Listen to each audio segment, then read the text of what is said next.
Assalamualaikum warahmatullahi wabarakatuh. Waalaikumsalam warahmatullahi wabarakatuh. Bismillahirrahmanirrahim. Alhamdulillahi rabbil alamin. Wa bihi nasta'in ala umurid dunya waddin. والصلاة والسلام على أشرف الأنبياء والمرسلين سيدنا ومولانا محمد وعلى آله وأصحابه المجاهدين الطاهرين أما بعد. Saudara-saudara kaum muslimin rahimakumullah. Al-Quranul Karim sebagai kitab suci, pedoman utama dan pertama bagi kita umat Islam, penuh berisi tuntunan-tuntunan luhur dan terpuji yang menyangkut berbagai aspek kehidupan manusia, sejak dari yang sekecil-kecilnya sampai kepada yang sebesar-besarnya. Seruan, ajakan, dan dakwah yang disampaikan oleh Al-Quranul Karim selalu bersifat human interest. Artinya ada konteksnya, ada keterkaitannya dengan orang yang menjadi seruan daripada dakwah Al-Quranul Karim itu sendiri. Orang-orang tua kita dulu berkata bahwa penari yang baik biasanya mengerti irama gendang. Dakwah hanya akan sampai apabila dia ada keterkaitan dengan pendengar penerima dakwah itu sendiri. Masyarakat Quraisy adalah satu masyarakat yang gemar berniaga, berusaha di bidang bisnis, perdagangan, sehingga bahasa yang disampaikan kepada mereka juga banyak menggunakan bahasa bisnis. Pada pertemuan kali ini kita akan membicarakan ayat 10 dari surah As-Saff, di mana Al-Quranul Karim memberikan satu tuntunan luhur dalam kehidupan masyarakat manusia zaman dahulu, sekarang, dan di masa yang akan datang. Dalam surah As-Saff ayat 10, Allah Subhanahu wa ta'ala berfirman, A'udzu billahi minasy syaithanir rajim. Ya ayyuhalladzina amanu hal adullukum ala tijaratin tunjikum min azabin alim. Wahai orang-orang yang beriman, maukah kamu semua aku tunjukkan kepada satu perniagaan, satu bentuk perdagangan, satu bisnis yang akan menyelamatkan kamu seluruhnya dari azab yang sangat pedih. Marilah kita lihat bahasa yang dipakai di sini, hal adullukum ala tijaratin. Maukah kamu semua aku tunjukkan satu bisnis, satu niaga, satu dagang yang akan menyelamatkan kamu seluruhnya dari azab yang sangat pedih. Di tengah masyarakat pedagang, Al-Quran berbicara dengan bahasa pedagang. Karena bagaimanapun kita mengerti, dakwah hanya akan berhasil kalau bersifat human interest. Jangan berbisik kepada orang tuli, jangan tersenyum kepada orang buta. Saudara berniat ramah, ada orang buta diajak senyum, keramahan itu cuma milik sebelah pihak. Yang diajak senyum tidak mengerti kebaikan saudara. Sama saja orang budak dibisikin. Jangankan berbisik, kita teriak pun mereka tidak dengar, apalagi dibisiki. Tidak bersifat human interest. Sama juga saudara pidato di depan nenek-nenek lalu cerita tentang perkembangan politik Timur Tengah. Ini tidak bersifat human interest. Quran adalah untuk segala umur. Ia berbicara untuk segala lapisan manusia dengan berbagai macam predisposition, dengan berbagai macam latar belakang. Kepada petani, mereka akan tertarik jikalau kita berbicara dengan bahasa petani. Kepada pegawai negeri, mereka akan tertarik jikalau kita berbicara dengan gaya bahasa pegawai. Kepada pedagang, maka Al-Quran menggunakan gaya bahasa hal adullukum ala tijaratin. Maukah kamu semua aku tunjukkan kepada satu perdagangan, satu bisnis yang akan menyelamatkan kamu dari azab siksaan yang amat pedih? Jawaban tentu saja mau. Tidak ada orang yang tidak mau kalau ditunjukkan kepada satu keuntungan. Saudara-saudara, mau apa tidak saya tunjukkan satu dagang yang bisa menyelamatkan saudara dari azab yang pedih? Jawaban tentu mau. Maka baru masuk kepada seruan Al-Quran itu, kalau kamu semua mau ditunjukkan kepada satu bisnis, satu usaha, satu dagang yang bisa menyelamatkan kamu semua dari azab yang sangat pedih, maka bisnis itu tidak lain. Pertama, tu'minuna billahi, yaitu engkau beriman kepada Allah Subhanahu wa ta'ala. Beriman dengan seyakin-yakinnya, meresap sampai ke tulang sumsum yang paling dalam, melekat dan melembaga iman itu dalam kepribadian kita, kemanapun kita pergi, dimanapun saja kita berada. Iman semacam inilah yang mendorong dinamika kehidupan, sehingga manusia mempunyai satu sugesti untuk berbuat dan memanfaatkan waktu-waktu dalam kehidupan ini dengan sebaik-baiknya. Iman akan menyelamatkan manusia dari azab siksaan yang sangat pedih di dunia, lebih-lebih di akhirat nanti. Saudara-saudara kaum muslimin rahimakumullah, yang saya maksud dengan iman yang melembaga, melekat dalam kepribadian kita, oleh karena saya melihat belakangan ini banyak kita yang nilai-nilai imannya nasibnya hanya sekedar jaga rumah. Imannya cuma sekedar lipstick, decoration only.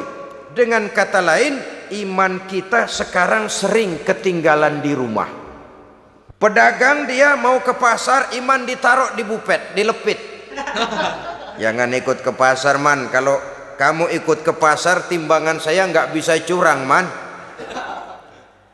Anak muda malam minggu mau apel ke rumah si doi. Si doi apel, iman dia tinggal dibuntal di laci. Mau apel man, jangan ikut man lo, kalau ikut gua nggak bisa macem-macem man nih man. Ketinggalanlah iman. Akibatnya timbulnya korupsi di kantor, terjadinya timbangan curang di pasar karena iman ketinggalan di rumah. Terjadinya tabrakan pemuda dengan pemudi karena iman ketinggalan di rumah. Innalillahi, pemuda tabrakan sama pemudi. Kalau mobil tabrakan mobil, kita tahu penyoknya ke dalam. Ini pemuda tabrakan pemudi, penyoknya ke depan. Ngetok magicnya rada berabe itu.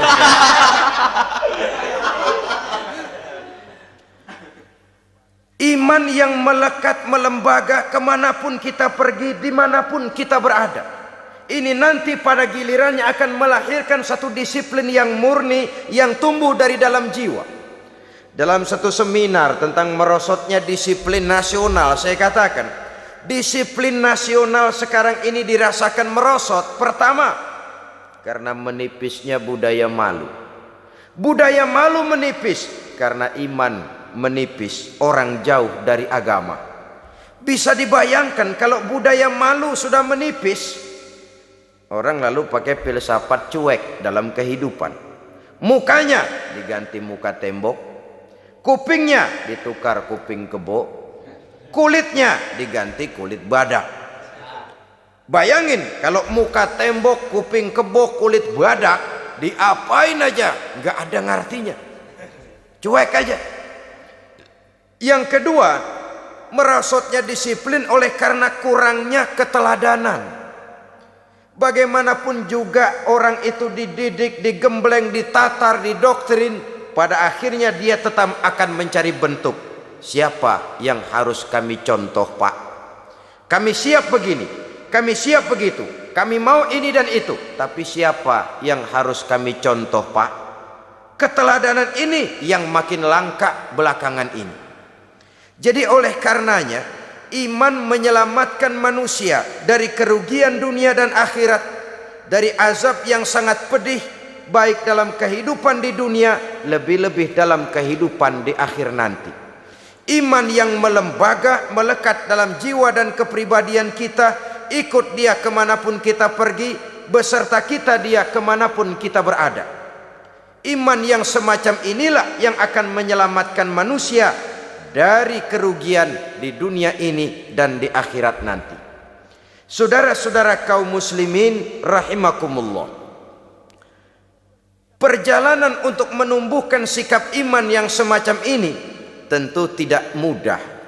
Oleh sebab itu Al-Imam Al-Ghazali rahimahullah memberikan tuntunan bahwa upaya untuk melekatkan iman dalam hati kemanapun kita pergi, dimanapun kita berada, pertama harus ditanamkan lebih dahulu rasa cinta kepada Allah.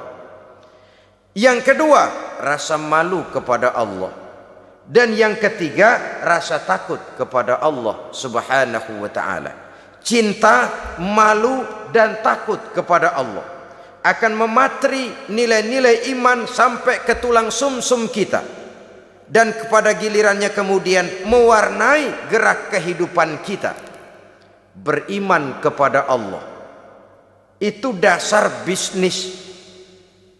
Apapun saja, kalau sudah tidak dilandasi oleh nilai-nilai iman, kita bisa memahami kekuasaan apabila sudah lepas dari kontrol keimanan, cenderung membentuk Fir'aun kelas baru. Harta apabila sudah terlepas dari kontrol iman, biasanya akan cenderung melahirkan konglomerat kelas korun. Kecantikan tanpa didasari dengan keimanan biasanya akan sering lebih membawa bencana ketimbang manfaat. Ilmu pengetahuan apabila tidak didasari dengan iman akan melahirkan manusia-manusia kurang ajar yang semakin menjauhkan dirinya dari Allah Subhanahu wa ta'ala. Apapun saja, kalau sudah tidak dilandasi dengan semangat keimanan ini, maka negatif hasilnya. Oleh sebab itu, jikalau kita ingin satu bisnis yang akan menyelamatkan kita dari azab yang sangat pedih, bisnis itu tidak lain kepada Allah. Nilai iman kita jaga baik-baik, tidak hanya sekedar untuk kita, tapi juga kita mampu mewariskannya kepada anak-anak kita, generasi yang akan datang. Orang-orang tua bijaksana yang diceritakan dalam Al-Quran, apabila mereka sudah berpikir tentang anak-anaknya, pertanyaan yang paling menggoda hati mereka tidak lain adalah ma ta'buduna min ba'di. Ini yang ditanyakan Nabi Yakub kepada anak-anaknya.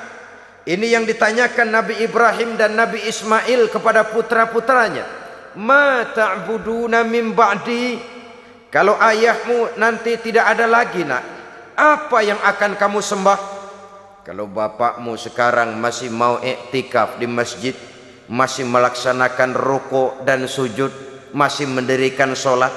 Kalau orang tuamu sudah tidak ada lagi nanti, nak, ma ta'buduna min ba'di, apa yang akan kamu sembah? Masih maukah kau iktikaf di masjid? Masih maukah kau rukuk dan sujud?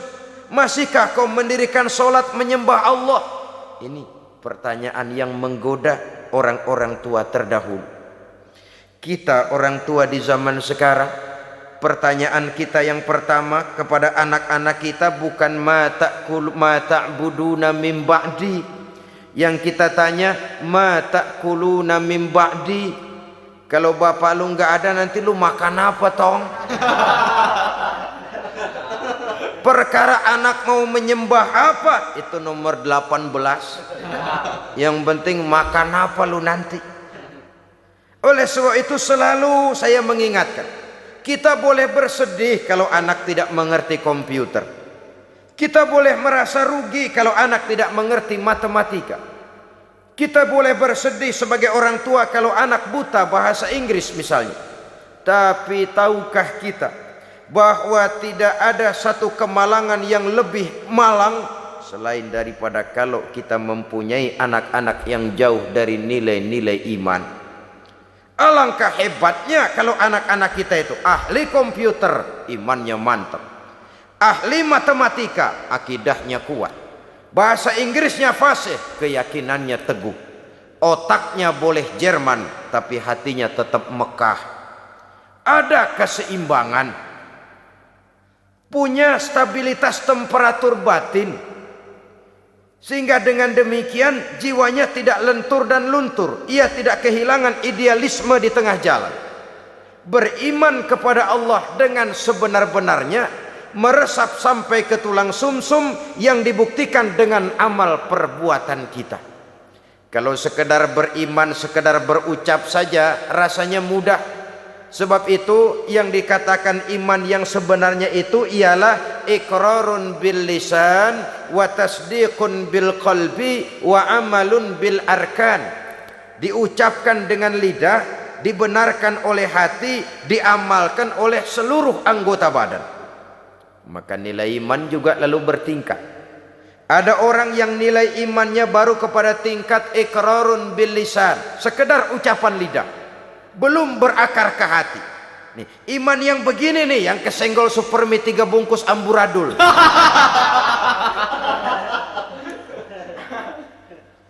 Imannya baru sekedar iqrarun bil lisan, sekedar ucapan lidah, belum berakar di hati.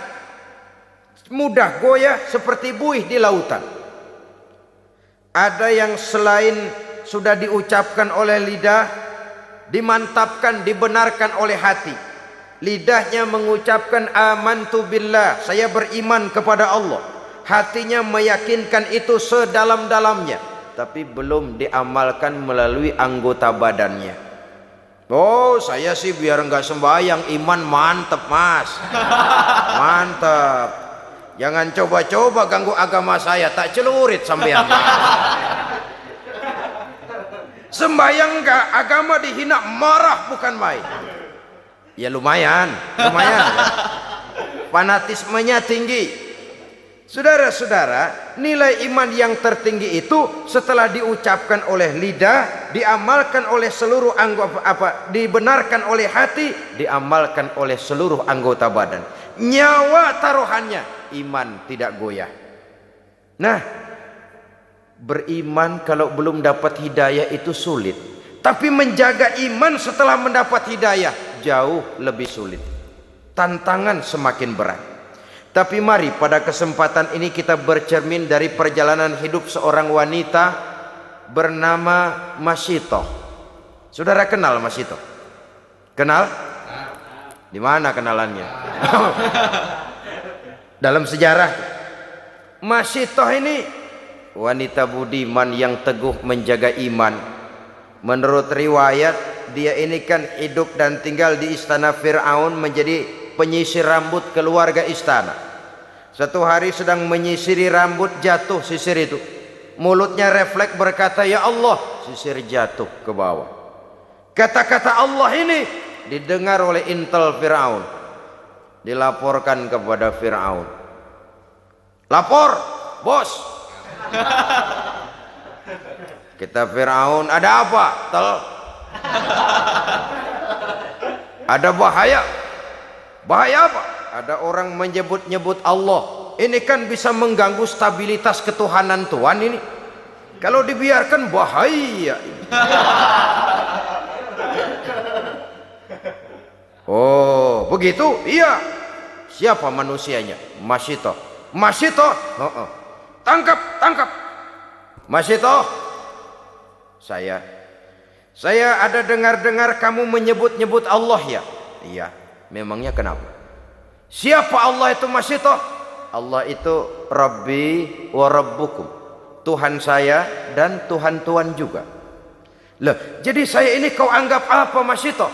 Tuhan adalah Tuhan dan Tuhan bukan Tuhan. Mas Sito gendeng sampean. Satu Mesir orang menyembah saya semua. Tiba-tiba kau menyatakan ada Tuhan lain selain saya. Keyakinanmu membahayakan posisi saya Mas Sito. Sudahlah, kamu jangan macam-macam. Kamu mau apa sih? Rumah? Kendaraan? Beras? Supermi? Beasiswa? Sudah, jangan bertuhankan Allah. Tuhanmu saya saja sudah. Tidak bisa Mas Sito. Tidak bisa Fir'aun, kata Mas Sito. Rabbi Allah, Tuhan saya tetap Allah. Kamu tetap dengan keyakinanmu seperti itu? Tetap. Dan kamu tahu resikonya apa? Kamu akan saya siksa Mas Sito. Silahkan. Kamu berani? Demi iman. Kamu memang gila Mas Sito. Firaun, Tuhan boleh beli jasad saya, tapi jangan mimpi bisa membeli jiwa saya. Tuhan boleh kuasai jasmani saya, tapi jangan mimpi bahwa Tuhan akan bisa menguasai akidah dan keyakinan saya. Nekat kamu Mas Sito ya. Apa boleh buat On? Firaun, ya tentu manggilnya On. Tidak cuma sekedar saya siksa Mas Sito, kamu akan saya bunuh. Boleh? Kamu tidak takut mati? Sekarang saya mati, nanti juga saya mati Fir'aun. Dan bagaimanapun lebih baik mati berkalang tanah daripada hidup bercermin bangkai. Adalah lebih terhormat melarat karena mempertahankan iman daripada saya hidup mewah dengan menjual akidah. Biar nyawa berpisah dari badan, asal iman jangan berpisah dari hati. Terlalu mahal akidah ini kalau harus ditukar dengan kesenangan dunia yang tidak seberapa On. Tidak cuma kamu Mas Sito, anak-anakmu akan saya bunuh. Boleh. Kamu tidak sayang dan cinta kepada anak-anakmu? Jangan tanya soal itu Fir'aun. Saya ibu mereka yang melahirkan mereka dalam pilihan antara hidup dan mati. Saya besarkan mereka dengan untayan air mata, cucuran keringat, kadang genangan darah. Tidak ada ibu yang tidak cinta dan sayang kepada anaknya. Tapi ini akidah. Iman saya lebih mahal daripada kecintaan saya kepada anak-anak saya. Saya rela berpisah dengan mereka untuk iman. Tidak cuma anak-anakmu Mas Sito, suamimu akan saya bunuh. Silahkan. Muangkel Fir'aun, kemarahannya sampai kepada puncaknya. Dia panggil tentaranya, siapkan tungku yang besar, isi dengan air, rebus sampai mendidih. Dicari tungku yang besar, bapak moyangnya kuali. Lalu disiapkan kayu bakar, diisi tungku itu dengan air, direbus air ini. Beberapa lama kemudian air bergolak, menggelegak, panas. Nah Mas Sito, kamu lihat air sudah bergolak, menggelegak karena panas. Sudah, kau dan anak-anakmu satu-satu akan saya masukkan ke air itu, biar kamu tahu bagaimana tidak enaknya mati. Sudah, Tuhanmu tidak sanggup menolong kamu. Coba kamu nyembah saya, aman. Kamu tidak akan saya rebus. Firaun, sudah jangan banyak omong. Kalau kamu mau laksanakan, laksanakan saja. Jangan mimpi saya akan berubah akidah. Rabbi Allah, nyawa taruhannya. Tuhan saya tetap Allah. Mulai anaknya dulu. Mas Sito, lihat anakmu yang pertama akan saya mulai. Diangkat oleh Algojo anak ini, dimasukkan ke tungku yang berisi air mendidih. bergolak air, masuk si anak ke dalam air, menggelepar meregang nyawa. Masitoh dengan air mata berurai membasahi pipi menyaksikan anaknya menggelepar menghadapi ajal. Selamat jalan nak, ibu sayang kepadamu, ibu cinta kepadamu nak, tapi ini akidah, ini lebih mahal dari segalanya nak, ibu ikhlas. Mudah-mudahan nanti kita bisa berkumpul di akhirat di bawah naungan ridho Allah. Kuatkan hatimu nak, jaga teguh iman, jangan menyembah Fir'aun. Gugur anak sebagai syahid, anaknya yang kedua, ketiga dan selanjutnya. Masitoh sendiri sampai kemudian suaminya, seluruhnya gugur di air yang mendidih untuk mempertahankan iman. Kalau Masitoh, suaminya, anak-anaknya, nyawa taruhannya, nyawa mereka lepas dan iman tidak goyah. Adakah intan yang lebih mahal? Adakah mutiara yang lebih berharga selain daripada nilai-nilai iman ini? Tidak ada. Jikalau dia hancur, jikalau dia sudah tidak ada, apalagi yang bisa kita banggakan di dalam kehidupan. Sebab itu, satu kali la ilaha illallah. Mari kita pasang tekad sampai mati, sampai tetes darah yang paling penghabisan, tetap la ilaha illallah. Karena Islam kita hidup, untuk Islam kita berjuang, dan dalam Islam kita ingin kembali menghadap Allah Subhanahu wa ta'ala. Bisnis tidak akan membawa kerugian. Bisnis akan menyelamatkan manusia dari azab yang sangat pedih apabila diawali dan didasari dengan tu'minuna billah, beriman kepada Allah. Orang yang beriman kepada Allah, bergerak di bidang apapun dia, kegiatannya diwarnai oleh nilai-nilai imannya, lalu tidak terjebak kepada prinsip menghalalkan segala cara untuk mencapai satu tujuan. Tapi kalau sudah didasari oleh bukan dengan dasar iman, mafia yang akan lahir. Yang kuat mencaplok yang lemah, pengusaha kakap bukan lagi jadi bapak angkat, bapak asuh, tapi malah jadi pemeras dan menghabiskan pengusaha-pengusaha kecil. Yang pedagang kaki lima tetap tersaruk-saruk, sementara yang tinggi gunung diuruk, sumur digali. Itu namanya gunung diuruk, sumur digali. Gunung udah tinggi diuruk, sumur udah dalam digali lagi, mungkin habis. Maka kita pun bersyukur bahwa salah satu upaya pemerintah kita adalah mewujudkan pemerataan di dalam pembangunan. Nah, pemerataan ini tentu bukan berarti bahwa manusia Indonesia ini tingkat ekonominya harus sama semua, tidak. Semua harus punya mobil, tidak. Semua harus tinggal di rumah gedung, tidak. Pemerataan itu artinya kalau yang kaya bisa semakin kaya. Kenapa? Yang miskin tidak bisa naik sedikit kaya. Menciptakan kesempatan untuk merubah keadaan. Bukan berarti manusia Indonesia standar ekonominya mesti sama semua. Quran pun mengatakan bahwa Allah melebihkan rezeki sebagian kamu di atas yang lain. Miskin, kaya itu romantika kehidupan.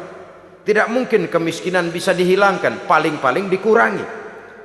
Menciptakan pemerataan artinya mewujudkan kesempatan. Jikalau yang kaya bisa semakin kaya, kok yang miskin bisa, kenapa tidak bisa naik jadi sedikit kaya? Setidaknya dia punya kesempatan untuk maju. Saya pikir kalau setiap orang punya kesempatan, dia tentu akan bisa berbuat sebagaimana orang lain bisa. Cuma kesempatan, dan kesempatan itu kadang-kadang ada tapi ditutup, ada tapi tidak disalurkan, ada tapi kadang-kadang jatuh ke tangan manusia yang tamak bin rakus alias raka. Sehingga dengan demikian maka kesempatan ini sulit untuk teralirkan kepada mereka yang memang memerlukannya. Saudara-saudara kaum muslimin rahimakumullah, dengan demikian maka apabila bisnis ini dilandasi dengan nilai-nilai iman, motivasinya tentu karena iman. Keuntungan yang didapat akan kembali untuk menyinari keimanan, sebagaimana yang dicontohkan misalnya oleh seorang sahabat Sayyidina Utsman ibn Affan radhiyallahu an, pengusaha tangguh bisnis bidangnya, tapi keuntungannya jelas dialirkan buat kepentingan agama. Saudara-saudara kaum muslimin rahimakumullah.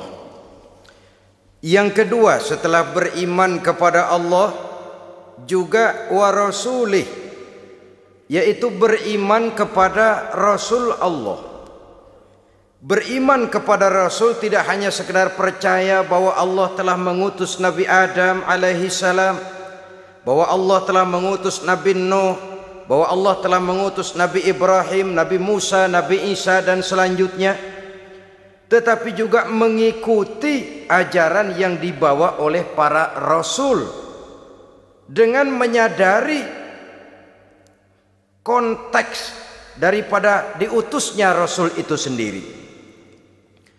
Saudara-saudara kaum muslimin rahimakumullah, seluruh Rasul yang diutus oleh Allah, yang 25 jumlahnya yang wajib kita kenal namanya itu, seluruhnya berasal dan bersumber dari satu Tuhan yang sama. Maka ajaran yang mereka bawa tentang Tuhan pasti sama. Intinya pada kalimat la ilaha illallah. Nabi Nuh tentu beliau mengajarkan kepada umatnya la ilaha illallah, Nuh Rasulullah. Nabi Ibrahim tentu beliau mengajarkan kepada umatnya la ilaha illallah, Ibrahim Rasulullah. Nabi Musa tentu mengajarkan kepada umatnya la ilaha illallah, Musa Rasulullah. La ilaha illallahnya itu sama. Seluruh dari Rasul yang 25 sumbernya sama dari Allah. Maka ajaran mereka tentang Tuhan pasti sama. Jadi kalau ada Rasul yang mengajarkan bahwa ada Tuhan lain selain daripada Allah, jelas itu Rasul pabriknya lain. Udah kena assembling itu. Sepanjang sumbernya sama dari Allah Subhanahu wa taala, ajarannya tentang Tuhan pasti sama.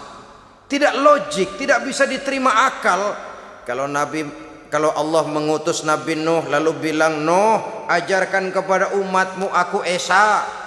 Diutus lagi Nabi Ibrahim, "Ibrahim, sampaikan kepada umatmu aku Dua." Diutus lagi Nabi Isa, "Isa, ajarkan kepada umatmu aku Tiga." Ini Tuhan macam apa ini? Tuhan tidak konsekuen. Kepada seluruh Rasul yang diutus Allah, misinya sama, prinsipnya la ilaha illallah. Kenapa Allah memerlukan mengutus Rasul? Apa tidak bisa Allah berhadapan langsung saja dengan manusia? Bisa. Tapi keterbatasan manusia itulah yang tidak memungkinkan manusia untuk secara langsung berhadapan dengan kebesaran Allah Subhanahu wa ta'ala. Maka dengan sifat rahmahnya Allah diutus para Rasul. Dari zaman ke zaman, prinsipnya membawa akidah dan syariat. Akidahnya sama, syariatnya yang berbeda, sesuai dengan situasi dan kondisi yang dihadapi oleh umat di mana Rasul diutus.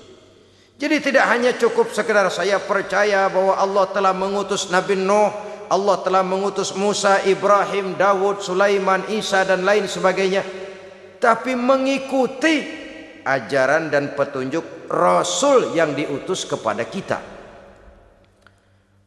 Sejak Nabi Muhammad sampai akhir zaman, petunjuk beliaulah yang berlaku. Jadi kalau kita hidup di zaman sekarang mengikuti syariat yang dibawa oleh Nabi Ibrahim, kedaluarsa, terlambat. Mengikuti syariat yang dibawa Nabi Sulaiman, terlambat. Syariat itu betul, tapi hanya berlaku di zaman Nabi Sulaiman. Syariat yang dibawa Nabi Musa benar, hanya berlaku di zaman Nabi Musa, Nabi Sulaiman dan selanjutnya. Sedangkan sejak diutusnya Nabi kita sampai ke akhir zaman, syariat beliaulah yang berlaku. Saudara-saudara kaum muslimin rahimakumullah. Jadi percaya kepada Allah tanpa mempercayai Rasulnya itu sama juga meragukan Allah. Karena itu tidak bisa dipisahkan satu dengan lainnya. Beriman kepada Allah, beriman kepada para Rasulnya. Dan sudah disepakati menurut tuntunan Al-Quran bahwa Nabi kita Muhammad sallallahu alaihi wasallam adalah Rasul terakhir yang diutus oleh Allah subhanahu wa ta'ala. Tidak ada lagi Rasul sesudah beliau. Maka di zaman sekarang, kalau ada orang mengaku jadi Rasul, biar bahasa Arabnya fasih, jenggotnya panjang, serbannya lebar, gamisnya kalah kalau Superman mah. Kalau dia ngaku jadi nabi, ngaku jadi rasul, kita umat Islam wajib untuk tidak percaya. Wajib untuk tidak percaya. Nah, ini kondisi dasar beriman kepada Allah dan Rasulnya. Sesudah itu, bisnis yang tidak membawa kerugian itu apa? Setelah beriman kepada Allah, beriman kepada Rasul dengan sepenuh keyakinan, tidak goyah walau nyawa taruhannya, tidak lentur dan luntur walaupun tubuh dicincang berkeping-keping, walaupun leher harus terjerat tali gantungan, iman tetap tangguh, setangguh batu karang di lautan. Biar tiap hari diterjang ombak, dikikis gelombang, namun dia tegak tegar berdiri menyambut hantaman sang gelombang. Setelah itu, wa tujahiduna fi sabilillahi bi amwalikum wa anfusikum. Setelah beriman kepada Allah dan Rasulnya, engkau berjihad fi sabilillah, di jalan Allah, bi amwalikum wa anfusikum, dengan harta bendamu dan dengan dirimu, dengan jiwa dan ragamu. Saudara-saudara kaum muslimin rahimakumullah, iman dan jihad memang dua hal yang tidak bisa dipisahkan satu sama lain. Hanyalah jikalau kita beriman maka kita siap melaksanakan jihad. Jikalau kita akan turun berjihad harus dasarnya karena iman. Dan selama ini orang sering memberikan warna kelabu terhadap yang namanya jihad, sehingga timbul pengertian yang serem-serem. Dan ini memang tidak bisa disalahkan. Kaum orientalis, orang-orang asing yang mempelajari Islam dengan tujuan mencari kelemahan Islam, sering memberikan pengertian yang tidak benar kepada Islam. Dan ini sering ditelan oleh orang-orang yang mempelajari Islam melalui buku mereka. Umpamanya, mereka menyebut Islam itu dengan Muhammadanism. Ini misalnya disponsori oleh Gibb dan kawan-kawan, profesor dari Harvard University, guru besar tentang Islam tapi orang bukan Islam dia. Islam disebut Muhammadanism, ajaran Muhammad. Nah, sepintas sesungguhnya fungsi Nabi Muhammad dalam Islam hanya sekedar penyampai. Ialah kalau ajaran Bung Karno disebut Soekarnoisme, ajaran Lenin disebut Leninisme, ajarannya Karl Marx disebut Marxisme.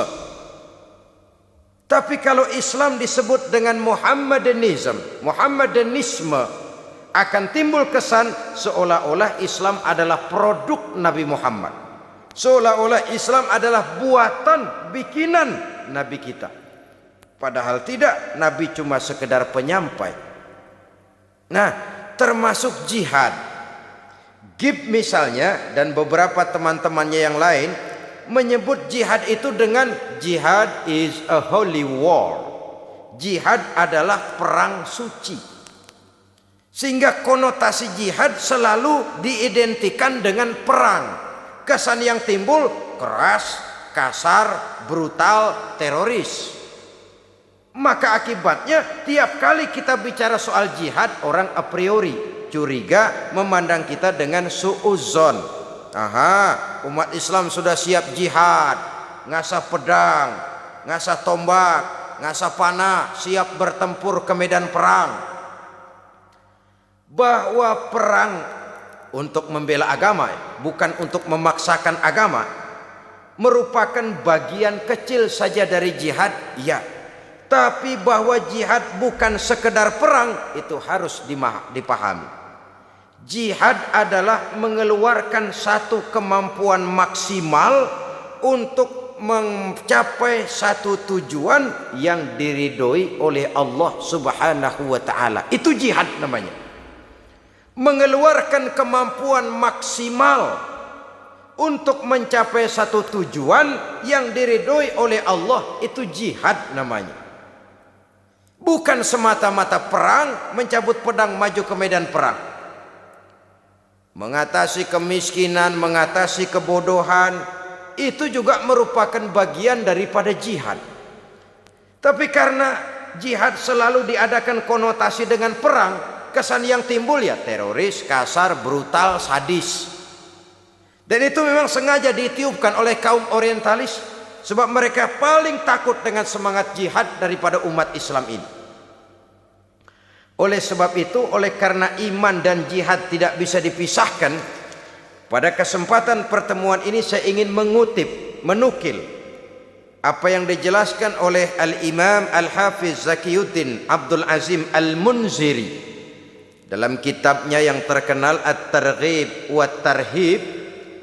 Beliau menjelaskan, inna asma darajatin fil jihad, sesungguhnya derajat jihad yang tertinggi dalam Islam.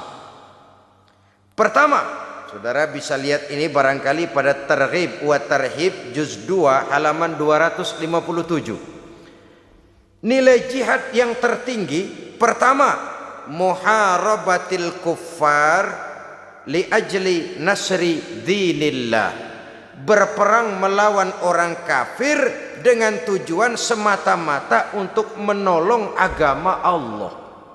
Jadi menolong itu kan membela, bukan memaksakan agama, tapi untuk membela agama. Karena prinsipnya umat Islam tidak boleh mencari musuh, tapi tidak boleh lari kalau ketemu musuh. Musuh jangan dicari, ketemu jangan lari. Dalam Islam ada tuntunan tentang perang, bukan memaksakan keyakinan, tapi membela keyakinan. Pada saat agama dihina orang, pada saat agama disepelekan, pada saat umat dinistakan, di situ kita tampil. Tapi kalau tidak, kepada orang kafir kita siap hidup rukun, bergandengan, zimmi, kafir zimmi, orang kafir yang mau hidup damai dengan kita. Darahnya haram, harta bendanya haram, mengganggu mereka sama dengan mengganggu Nabi. Islam agama damai. Tapi kalau agama dihina, agama dicaci maki, umat dinistakan, semangat jihad itu tampil maju ke medan perang kalau perlu, tapi tujuannya semata-mata bukan karena sentimen, tapi karena argumen. Bukan untuk mencari kemenangan, tapi untuk menegakkan kebenaran. Bukan untuk membalas dendam, tapi untuk menegakkan yang hak, membela, membantu agama Allah Subhanahu wa taala. Dan ini kewajiban setiap kita. Sekarang memang kita tidak menghadapi perang Badar seperti di zaman Nabi, dengan pedang, dengan tombak, dengan panah, tapi perang akidah kan terus berlangsung. Kalau televisi punya acara berpacu dalam melodi, kita sekarang tidak berlebihan, sekarang ini berpacu dalam agama. Perang akidah. Jikalau kita kalah, ya kita sekarang masih beriman, berakidah, tapi generasi yang akan datang wallahu a'lam. Semangat jihad tidak boleh lumpuh. Semangat jihad tidak boleh lentur dan luntur. Tetapi dengan batas-batas bahwa kafir itu jelas-jelas mengganggu kita. Dan itu pun tidak langsung dengan mengangkat senjata, sepanjang kita bisa peringatkan dengan lidah, mari peringatkan. Apalagi kita tinggal di satu negara hukum, tidak boleh main hakim sendiri, saling menghormati, menjaga kerukunan, tidak boleh menyebarkan agama kepada orang yang memang sudah beragama, walaupun dengan dalih sosial kemanusiaan, menolong orang-orang susah, tapi di belakangnya ada pamrih menyebarkan agama. Diplomasi semacam itu sebenarnya sudah kuno. Orang bersembunyi dengan topeng kemanusiaan tapi menyebarkan agama. Saudara-saudara kaum muslimin rahimakumullah, Islam sebagai agama Allah tidak mungkin hilang dari dunia. Tapi Allah tidak memberikan jaminan Islam akan kekal di negeri ini. Jikalau kita umat Islam di Indonesia tidak mau menjaga Islam ini, tidak mau berjuang dan berkorban untuk kepentingan Islam ini, tidak mau mewariskan Islam ini kepada anak-anak kita generasi yang akan datang. Jadi ini tingkat jihad yang tertinggi, muharabatul kuffar li ajli nasri dinillah, berperang melawan orang kafir dengan tujuan membela, menolong agama Allah. Itu satu. Yang kedua, da'watun nasi ilal haq, berdakwah kepada manusia, menyampaikan kebenaran, mengajak manusia kepada yang hak. Yang hak itu apa? Al-haqqu mir rabbika, kebenaran itu datang dari Tuhanmu. Apa yang datang dari Allah itu? Islam. Berdakwah adalah jihad dengan kemampuan yang ada pada kita. Bisa berdakwah lewat ilmu, lewat konsep, lewat gagasan dan lain sebagainya. Da'watun nasi ilal haq, menyeru manusia, berdakwah kepada manusia, menyampaikan Islam, juga itu merupakan bagian dari jihad tertinggi kedua sesudah perang melawan orang kafir. Yang ketiga, mujahadatun nafsi bittahalli bil makarim wat takhalli 'anir razail. Jihad ketiga yang tertinggi, berjihad melawan hawa nafsu dengan menghiasi diri dengan sifat-sifat yang terpuji dan mengosongkan diri dari sifat-sifat yang tercela. Itu jihad melawan nafsu, mengosongkan diri dari akhlak yang tercela, menghiasi diri dengan akhlak yang terpuji. Bagaimana kita berjuang menghilangkan hasud, sum'ah, riya, takabbur, ujub dan lain sebagainya. Lalu bagaimana menghiasi diri dengan sabar, tawadhu, qanaah, ikhlas, yakin dan lain sebagainya. Itu juga merupakan jihad. Sebab kalau tidak jihad yang jadi landasan dasarnya, sulit untuk melakukan hal semacam itu.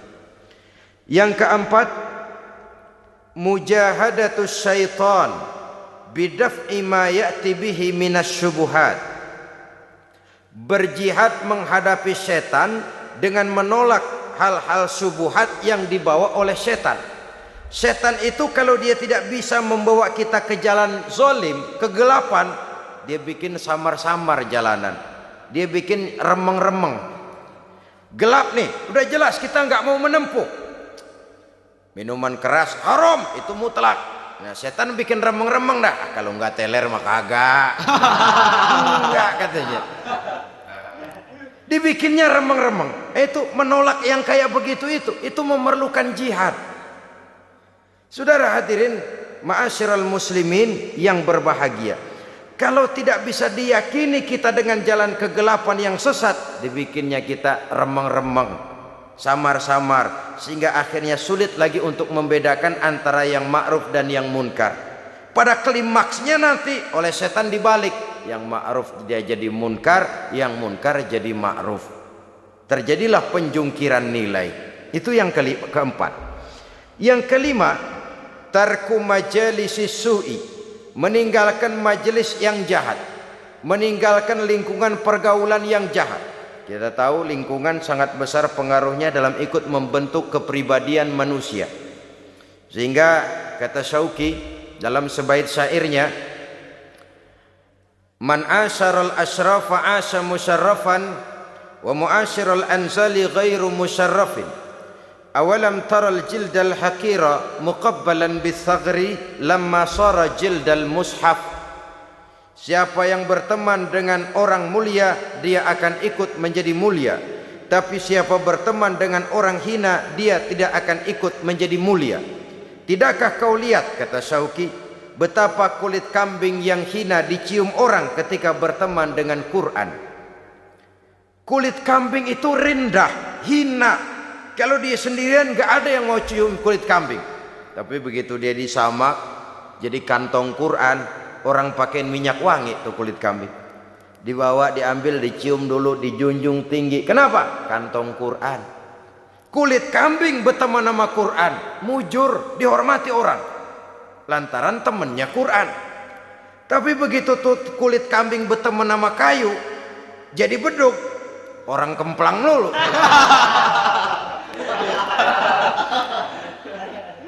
Subuh gelap-gelap orang kemplangin udah. Itu kalau dipikir-pikir dikit banget tuh, salah milih temen doang tuh kulit kambing itu.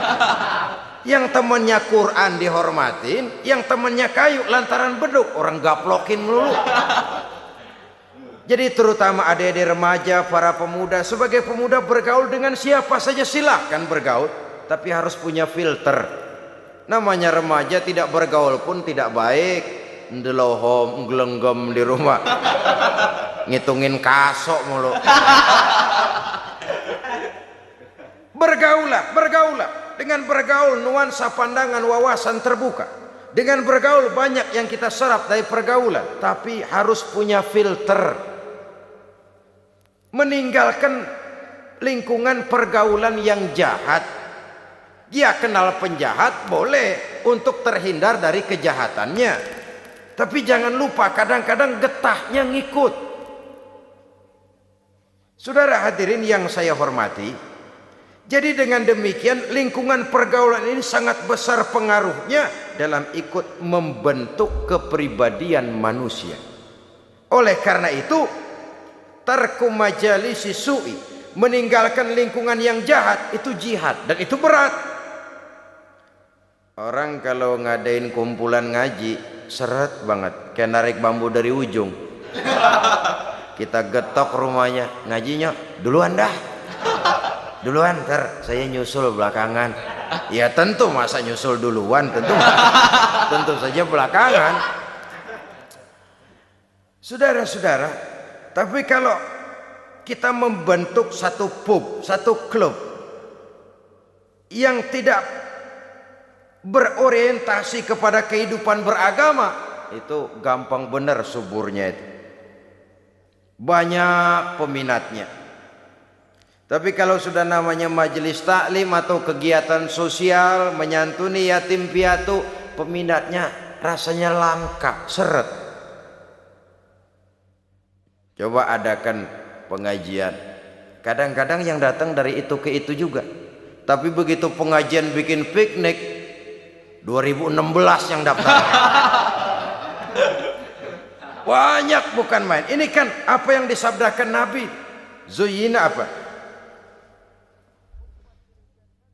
Huffatil jannatu bil makarih wa huffatin naru bis syahawat. Bahwa surga dan jalan yang menuju ke surga dikelilingi oleh hal-hal yang tidak menyenangkan.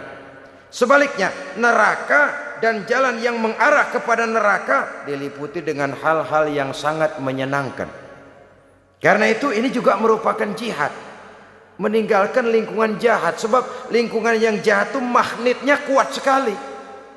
Dorongannya kuat sekali. Ya kadang-kadang karena gengsi, masa anak muda kayaknya nggak bisa teler, kayaknya kuno banget. Nah, rangsangan semacam ini lalu mencoba ikut-ikutan untuk ya menikmati, setidaknya pernah ngerasain teler begitu, nggak ketinggalan zaman. Ini juga memerlukan jihad. Karena itu saya titipkan sekali lagi, bergaul dengan siapapun persilahkan, tapi harus punya filter. Karena lingkungan pergaulan sangat besar pengaruhnya dalam ikut membentuk watak dan kepribadian manusia. Tidak mustahil orang yang lingkungannya baik-baik, tapi karena terpengaruh oleh pergaulan yang tidak baik, berubah jadi tidak baik. Di kampungnya mas santri, datang ke Jakarta pakai peci, sarungan, assalamualaikum, kena aja angin Jakarta, klepok. Celeng, saudara-saudara. Maklum angin Jakarta ini panas. Jadi dengan demikian, yang kelima, meninggalkan lingkungan yang jahat. Yang keenam, yang masuk bagian daripada jihad itu al-iqbalu 'alan nasihati wal 'amalu biha. menerima nasihat dan mengamalkannya, itu juga jihad. Dan itu berat. Apalagi kalau nasihat itu kira-kira nggetok jidat kita, itu berat loh nerimanya. Orang bilangin, kamu ini punya penyakit hasud. Kita memang punya penyakit itu, tapi kadang-kadang harga diri kita yang muncul. Apa jadi gua lu bilangin? Tuan gua sama lu. Tuaan katanya. Apalagi yang bilangin anak baru kemarin, lu ngasih tahu gua, lu sunat, gua yang mangkuk lo. Gengsi yang lalu timbul. Menerima nasihat dan mengamalkannya secara ikhlas itu berat, karena itu mengakui kekurangan diri. Sehingga Nabi pesan apa? Tuba liman syaghalahu aibuhu an uyubin nas. Beruntunglah orang yang kekurangan pada dirinya menyebabkan dia sudah cukup sibuk sehingga tidak sempat mencari-cari kekurangan orang lain. Si Ano katanya, Ano enggak tahu ya, saya sibuk mikirin aib diri saya, lalu bagaimana saya tahu aib orang lain? Kadang-kadang kita ini terbalik, sibuk mencari aib kekurangan orang lain sampai lupa kepada aib kita sendiri. Enggak ada aib orang, malah kita cari, kita korek-korek. Siapa aja kita hubungin, gue denger si Ano. Udah dah, nyambung dah, kalau udah Ano juga Ano. Saudara-saudara kaum muslimin rahimakumullah. Jadi dengan demikian nasihat ini bisa datang dari orang lain, bisa datang dari diri kita sendiri, bisa datang dari semua yang kita lihat dalam kehidupan. Semuanya kita terima, kita amalkan yang baiknya, kita saring yang tidak baiknya untuk tidak kita gunakan di dalam kehidupan. Jadi dengan demikian termasuk memerangi kemiskinan, memberantas kebodohan, jihad, menyantuni yatim piatu, jihad, mengembangkan majelis taklim, jihad, memakmurkan masjid, jihad. Kata-kata jihad itu sangat luas. Bahkan istiqomah dalam beribadah kepada Allah Subhanahu wa taala juga merupakan jihad. Nah, kalau demikian halnya, apa alat yang dipakai untuk melaksanakan jihad? Pertama amwal, yang kedua anfus. Dengan segenap harta bendamu dan dengan jiwa dan ragamu. Harta benda ini, jiwa raga ini siap kita gunakan untuk jihad fi sabilillah. Dalam artian yang seluas-luasnya, bukan dalam artian yang sempit. Harta barulah berfungsi sebagai harta kalau dia menjadi alat jihad kita, menunjang jalan untuk menuju ridho Allah Subhanahu wa ta'ala. Lagi pula apa sih yang kita miliki dalam arti mutlak di dunia ini? Kita cuma sekedar hak guna pakai. Harta itu titipan. Kita kumpulkan sebanyak-banyaknya sesuatu yang kita tidak akan bawa pulang ke alam barzakh nanti. Kita sibuk menghalalkan segala cara. Kalau perlu 7 turunan kita tidak ingin miskin. Tetapi kita sadar itu tidak akan kita bawa nanti ke alam barzakh. Itu semua cuma sekedar hak guna pakai, hak mutlak hanya untuk Allah Azza wa Jalla. Harta dan diri, jiwa dan raga sepenuhnya sudah kita kontrak, sudah kita adakan satu transaksi dalam bisnis ini untuk kita gunakan sebagai jihad di jalan Allah Subhanahu wa ta'ala. Satu kali bisnis ini sudah kita tujukan kepada Allah, jangan berbisnis kepada yang selain Allah. Amwal dan anfus, harta dan jiwa dan raga, seluruhnya sudah kita transaksikan kepada Allah Subhanahu wa ta'ala. Itulah saham kita, amwal dan anfus. Kalau itu tidak kita salurkan di jalan Allah, kita tidak akan punya saham untuk kehidupan di akhirat nanti. Saudara-saudara kaum muslimin rahimakumullah. Lalu diakhiri ayat ini dengan pernyataan Allah, "Dzalikum khairul lakum in kuntum ta'lamun, yaghfir lakum dzunubakum wa yudkhilkum jannatin tajri min tahtihal anhar." Jikalau itu semua kamu laksanakan, kamu beriman kepada Allah dan Rasulnya, kemudian kamu berjuang di jalan Allah dengan harta bendamu dan jiwa ragamu, yang demikian itu lebih baik bagimu kalau kamu mengetahuinya.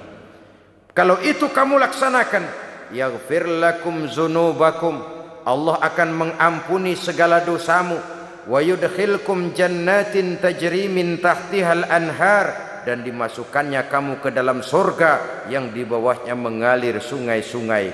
Di sini penilaian Allah kepada kita. Mungkin tahajud kita rada kurang, tapi nilai jihad kita diterima Allah. Yaghfir lakum dzunubakum. Allah Maha tahu, Maha luas ilmunya, menilai manusia dari berbagai segi perjuangannya.